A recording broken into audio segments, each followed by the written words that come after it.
Have we lost the ability to blush? I came across a verse in Jeremiah that I have read many times before, but this week it landed differently. The verse wasn't describing the sins people were committing. It was describing what happened after they committed them. God says they had reached a place where they weren't ashamed anymore. In fact, Jeremiah says they couldn't even blush. That sentence has been sitting with me all week. How does someone get there? How does a society slowly lose its sensitivity to sin? How does a believer stop noticing the things that once grieved their heart? I don't think anybody wakes up one morning and decides they no longer want conviction. So how does it happen? Let's wrestle with that together. Welcome to Unpolished by Called. I'm Catherine Schaefer. So we know it didn't happen overnight. Nobody loses a tender heart in a single day. A conscience doesn't suddenly stop working. It happens quietly, slowly, almost unnoticed. So think about it. The first time you heard someone use God's name carelessly, you probably noticed. But after hearing it hundreds of times, you may not even react anymore. But the words didn't change. Your exposure did. And the same things can happen spiritually. So let's look at Jeremiah 6, verse 13 to 15. For from the least of them, even unto the greatest of them, every one is given to covetousness. And from the prophet, even unto the priest, every one dealeth falsely. They have healed also the hurt of the daughter of my people slightly, saying, Peace, peace, when there is no peace. Were they ashamed when they had committed abomination? Nay, they were not at all ashamed, neither could they blush. Jeremiah isn't describing one bad decision. He's describing a heart that gradually stopped responding. Because we adapt to what we live around. Okay, so think of it this way. Have you ever walked into a room with a strange smell? The moment you walk in, you immediately notice, like it hits you. But if you stay there long enough, eventually you stop smelling it. The smell kind of almost disappears. You've adapted. So I wonder if the same thing doesn't happen spiritually. Could we become so surrounded by certain attitudes, conversations, entertainment, or behaviors that we stop noticing what once bothered us? Not because God changed or His Word changed, but because constant exposure slowly reshaped our sensitivity. It kind of reminds me of, so I used to, back before I got saved, I worked at a casino. I was a slot attendant. First time ever having a job like that. I've never worked at a bar. I've never worked as a bartender or waitress.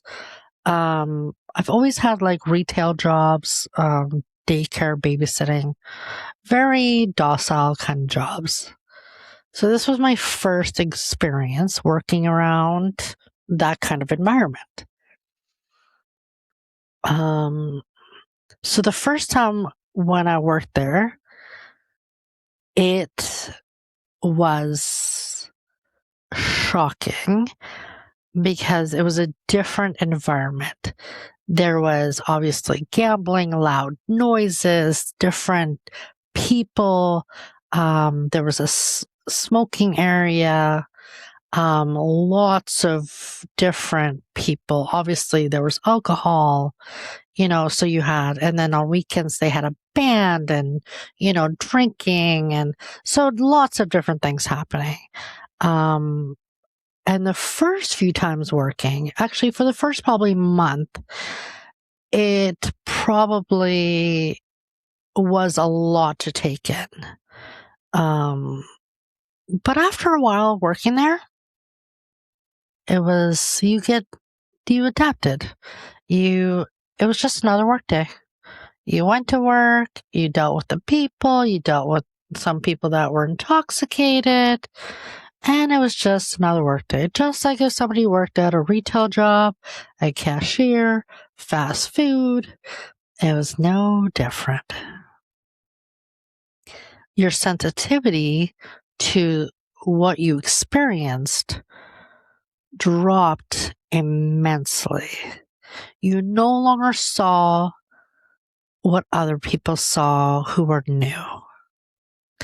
So it reminds me of Romans 12:2. And be not conformed to this world, but be transformed by the renewing of your mind. So I think that's the important part, because I think about that a lot, is the amount of things I think we consume and the exposure we come into and we come in contact with,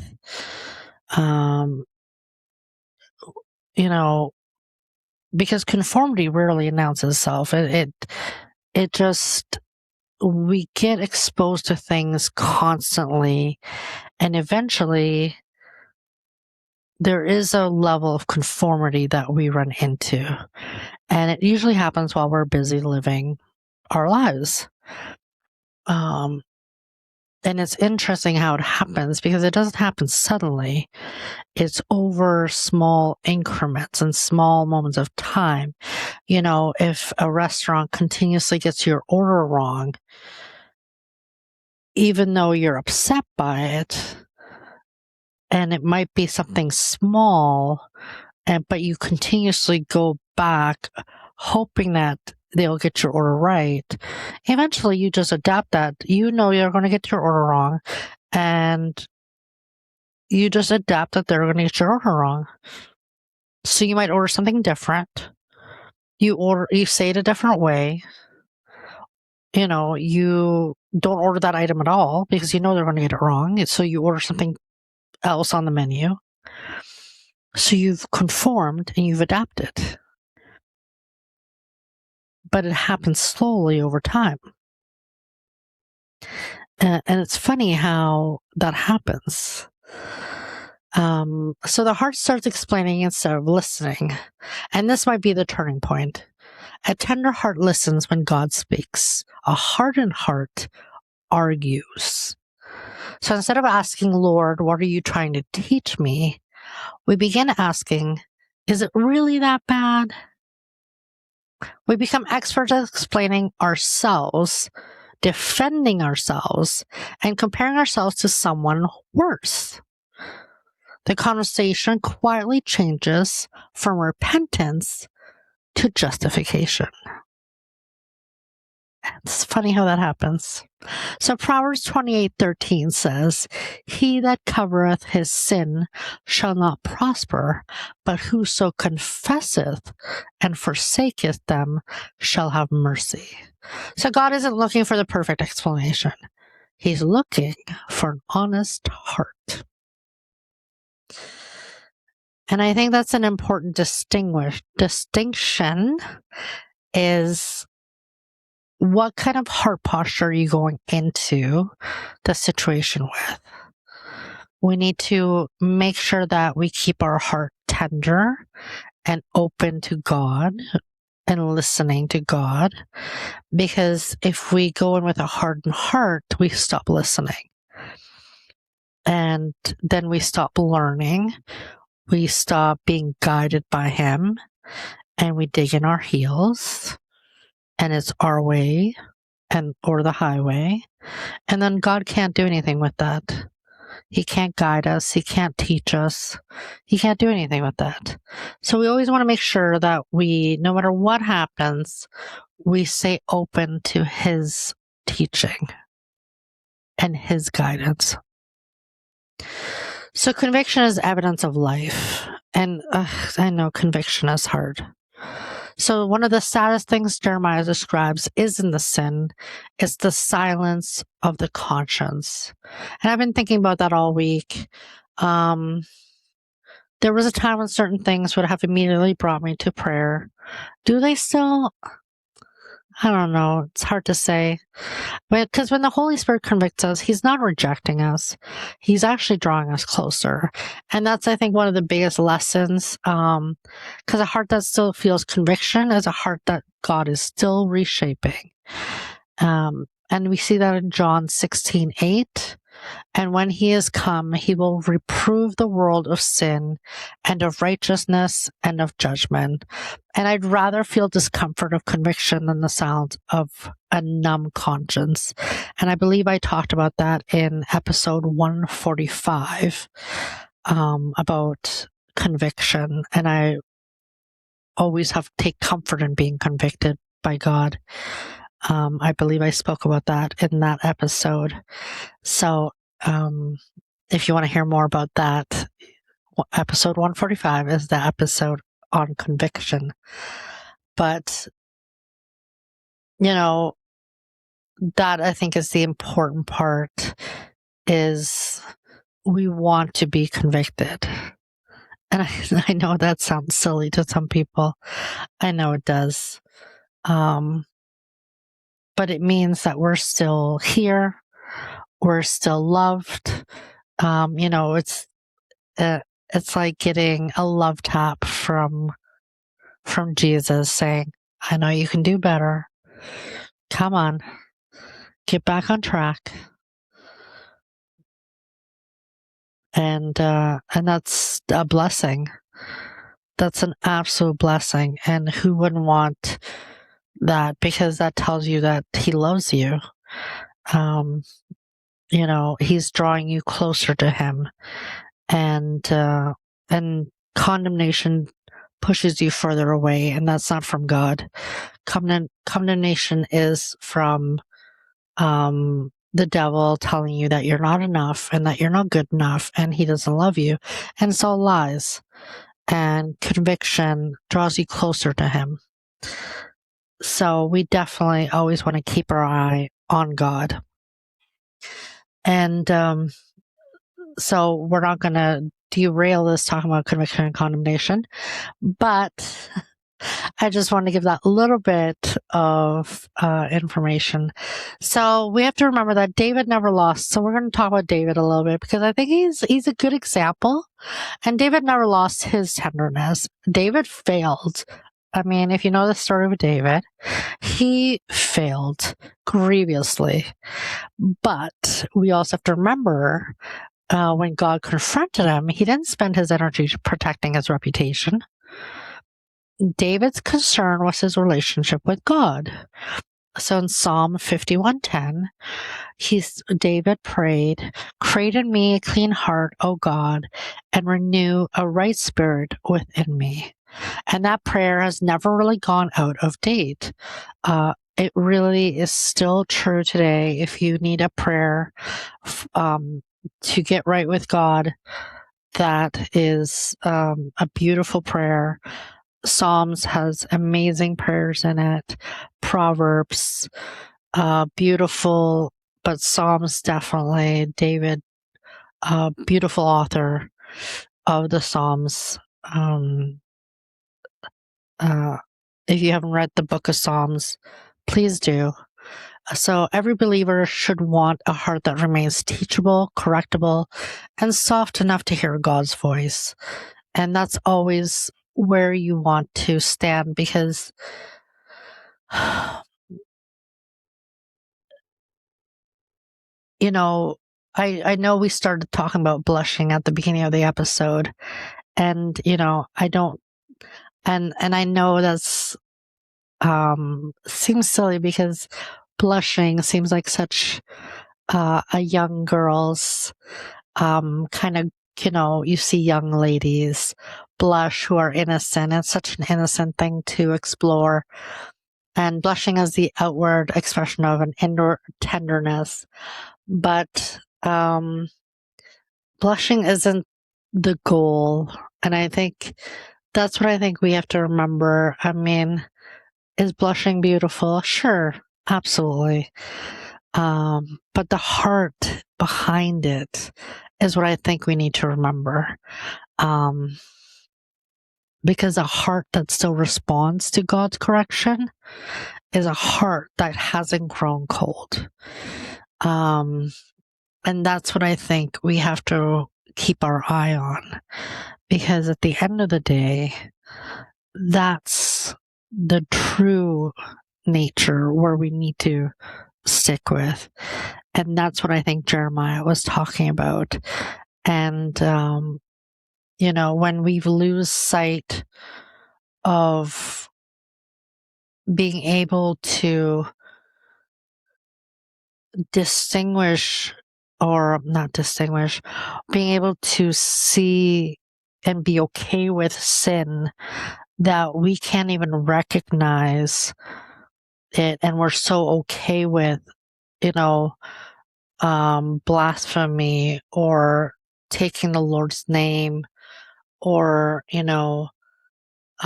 just the things that are not okay being said or being done around us, or the things we witness on a daily basis. And it doesn't even faze us anymore. And I think that is where the true issue is. And so, and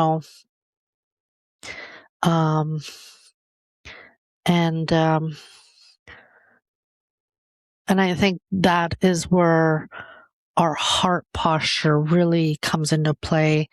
Is we need to really be careful that we don't become numb to the world. We don't belong to this world. We belong to the kingdom of heaven. But that doesn't mean we don't have to respond to this world. It doesn't mean we have to just be numb to it and be accepting of what happens in this world. We still live here.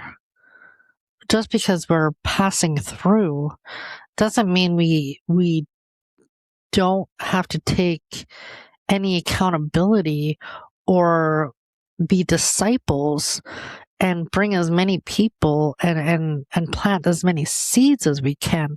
That is what God called us for. He called us to be disciples of His good news. And, by not doing that and turning a blind eye and being accepting to the sin of this world, we are actually doing the opposite of what He called us to. And, and that's the blushing that Jeremiah is pointing at. It's not necessarily the outward expression, it's the heart posture behind it. So I'm going to leave you with a couple final things, because Jeremiah wasn't warning people about blushing. He was warning them about what happens when a heart no longer responds. And that might be one of the greatest dangers we face. And it's not struggling with sin or wrestling with temptation, but reaching the place where those things no longer move us towards God. And my prayer isn't that I would become a perfect Christian. I am far from that. But my prayer is that I never lose the tenderness to respond when God gently says, "Catherine, let's work on this together." And I'm going to leave you with Ezekiel 36:26. "A new heart also will I give you, and a new spirit will I put within you. And I will take away the stony heart out of your flesh, and I will give you an heart of flesh." And, sorry, my daughter is trying to call me. If today's conversation gave you something to think about, I'd love to continue that conversation with you. If you're looking for more than podcast episodes, I also send a weekly email called Walking It Out with Catherine, where I share biblical reflections, encouragement, and what God has been teaching me throughout the week. You can subscribe for free through my website at catherineschaefer.com. FYI, I am also doing a 15% discount right now on my digital download Following Jesus 12-week Bible study. And if you're looking for the podcast, newsletter, Bible study, social media, or anything else I'm working on, you'll find everything in one place through my link tree, which is linked down below. And don't forget to hit the follow or subscribe button so we can stay connected for more of these conversations. Thank you for listening today. Have a wonderful rest of your day. God bless.